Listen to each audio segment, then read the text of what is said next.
Investing in the stock market is not a get-rich-quick scheme. And in today's video, you and I are going to be reading through an article discussing Warren Buffett's thoughts on what the stock market really is. Simply a wealth transfer mechanism from the impatient to the patient. And we're going to be reading through this because you and I will be able to glean some insights into how to better invest our money so that we don't get wrecked and so that we can profit to the absolute maximum. Now, with that being said, let's dive in. Warren Buffett says, quote, "The stock market is designed to transfer money from the active to the patient," end quote. And the numbers prove he is right. Warren Buffett, often referred to as the quote unquote Oracle of Omaha, has consistently championed the virtues of patience and long-term investing over the fast-paced, high-risk world of day trading. His words carry weight, especially when backed by a track record of turning Berkshire Hathaway into a financial powerhouse. Quote, "The stock market is designed to transfer money from the active to the patient," end quote, Buffett famously said, encapsulating his philosophy that long-term investing far outweighs the temptation of short-term gains. The harsh reality of day trading. While day trading often appears glamorous, the statistics paint a grim picture for most who attempt it. These statistics are going to baffle you, but they're not really surprising. They're more so shocking because people really believe they're going to be the outlier. They're going to be the exception. Let's dive in. Less than 1% of day traders consistently profit after fees. About 4% make a living, though not necessarily a lucrative one. Only 1.6% are profitable in an average year. Look at those numbers. 1% of day traders consistently profit after fees. That's one thing the gurus online do not talk about. Fees. Every time you trade, there's a fee. You have to make sure that you profit above your spread, above the fees that you're paying to even enter into the transaction, to enter into the trade. It's not so simple as you get in, get out. There are some platforms that allow you to trade without fees, but you usually have to pay for the service, and then you have to factor that in to your cost of doing business. And that's assuming you get the trade right at all. The more you trade, the more you're paying in fees. And you see that not only does overtrading cause you to usually lose more trades because you're doing it off of impulse, you're doing it off of your emotions, not off of a rule base that you're following to a T, but you're also just paying more in commissions, which means that's eating into your bottom line. It's very difficult to pull off being consistently profitable when you include the fees.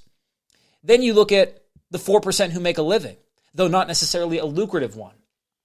Yes, you'll see traders on Instagram and YouTube and TikTok talking about how they're making all of this money day trading crypto, Forex, or the stock market. But the reason why they're living so well is because they're selling you a course or a service or a trading tool, an AI algorithmic bot. That's what they're doing. They're selling you this dream using fake numbers or selectively picking their trades to showcase on social media so that you will buy into the hype, so that you will think you are different, and so that you will pay for their course or their trading bot or their newsletter, whatever they're selling, their Discord group, so that you can make them rich. That's how they make their money. Only 1.6% are profitable in an average year. Again, they're profitable, but what are they living on? Just because you're in the green doesn't mean that's enough to support you. That doesn't mean it's enough to give you a great quality of life. Just because you're profitable doesn't mean you're making 50 grand a year or 100 grand a year. And that's not even a crazy salary. That's average to above average. So you have to be really good at this to simply make an average to above average salary. Let's continue. Studies show that over 97% of day traders lose money over time. Despite this, many are drawn to the liquidity and perceived control offered by frequent trading. Buffett, however, believes this liquidity can be a trap. It isn't just a potential trap, it just is a trap. There's a temptation for people to act far too frequently in stocks simply because they're so liquid, he said. The power of patience and long-term thinking. Buffett's approach is the antithesis of the day trader's rapid transactions. Instead, he advocates for a low-touch, high-impact strategy, buying into strong, well-run companies and holding them for the long haul. Quote, "The main thing to do is just buy into a wonderful business and just sit there with it," quote, he advised. Reflecting on his first stock purchase in 1942, 3 shares of City Service for $114.75, Buffett once told CNBC, quote, "The best single thing you could have done on March 11th, 1942, when I bought my first stock, was just buy an index fund and never look at a headline. Never think about stocks anymore," end quote. Buffett's quote-unquote no-called strike philosophy. One of Buffett's favorite analogies comes from baseball, citing Ted Williams' The Science of Hitting. He explains that investing is a quote-unquote no-called strike business. Unlike baseball, where players must eventually swing at a pitch, investors can wait indefinitely for the perfect opportunity. Quote, "I can look at 1,000 different companies, and I don't have to be right on every one of them, or even 50 of them," Buffett said. "The only way I can have a strike called is if I swing and miss. So I can pick the ball I want to hit, and I can wait there. That's an enormous advantage over most businesses." And you may say, "Oh, but what about inflation? That's going to eat into your purchasing power." Yes, but if you pick the wrong stock or you pick the wrong business, that's going to eat into your purchasing power a lot more whenever you lose all your fucking money. And if you simply take the approach of buying into VOO, the Vanguard S&P 500 index that tracks the S&P, you're going to get the gains that come with buying into the generalized stock market. And you're going to get more gains than other index funds because you're going to be more heavily weighted into the sectors that grow the fastest, tech being the biggest. That's why more and more people are doing the dollar cost average into an S&P 500 index or a NASDAQ index or a Dow Jones index so that they can capture the gains without having to pick and choose stocks, without having to trade in and out of positions, risking fees, commissions, and simply picking wrong. Because these markets are very hard to time and they're very hard to understand fully. Low-cost index funds, a simple strategy for most investors. For those who lack Buffett's expertise or time to analyze individual stocks, he recommends low-cost index funds. Both large and small investors should stick with low-cost index funds. Buffett wrote in his 2016 letter to shareholders, noting that high fees charged by actively managed funds primarily benefit the managers, not the investors. No crap. Of course, the only way you can justify investing into a privately managed fund or a fund managed by managers that are taking a commission is if A, they have a track record of outperforming the market, which is very rare, or B, you simply want to diversify for more upside. And when you get into a fund like that, you're probably not going to invest most of your capital because you know that you're likely going to underperform after you take out the fees and after you take out the fact that active managers are not that good in comparison to simply tracking the stock market. It's very difficult to find companies based on value now when the stock market isn't really valued based on real world value. It's based on speculative value.